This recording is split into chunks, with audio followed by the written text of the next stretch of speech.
Gender Mobile Initiative (GMI) has identified some adverse social norms that have continued to affect the smooth implementation of gender-based violence policies in Ekiti State. These social norms were identified during a community listening sessions which were conducted across the 16 local governments of Ekiti State, as confirmed by the executive lead, Gender Mobile Initiative Omowumi Ogunrotimi, during the state validation workshop on social norms approach to GBV policy implementation and enforcement in Ekiti State, held in Ado Ekiti. And there are also bits around, a pregnant woman needs to prove that the husband owns the pregnancy, and a way to do that is to climb 7 mountains. So there are some of those norms that are really abusive and violative of the rights of women and girls. So after the community listening session, we've harvested the norms, we've compiled it, and we're currently validating it. That is why we are having this meeting.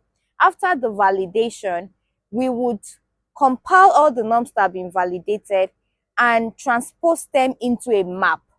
The map would highlight the different locations in Ekiti where we harvested these norms from. So at a glance, people can see this as an advocacy tool to identify norms that are peculiar to each of the 16 local governments. Ogunrotimi was corroborated by the Ekiti State lead, Blessing Omotunde. Most of these things are covered under tradition, it is our practice. It is a normal thing to do. And we don't see it beyond the fact that we are violating the rights of others in that processes. In his keynote address, the Attorney General and Commissioner for Justice, Ekiti State, Dayo Apata, SAN, who spoke through his special assistant, Shirley Attain, commended Gender Mobile for the program. Well, this point where we are now, with the conversation that is being initiated by Gender Mobile Initiative, I think that with better collaboration and stronger synergy, we'll be able to reach the vulnerable persons who are not within the state capital. Earlier, the program manager for Gender Mobile Initiative, Mariam Ali, said the findings from the gap analysis would be used to run advocacies at relevant quarters towards achieving an improved success in the fight against GBV.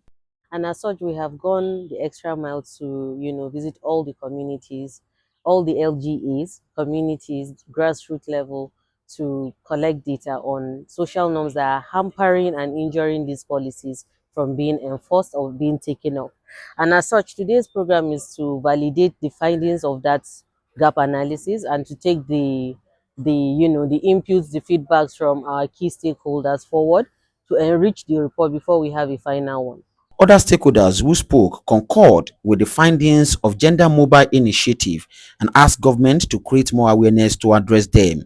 We know that it's a long walk to freedom, but we are really excited about this effort because it's going to mark a turning point in our collective and individual efforts to stem the tide of sexual and gender-based violence in Ekiti State. Benga Kolawole reporting for Insight TV.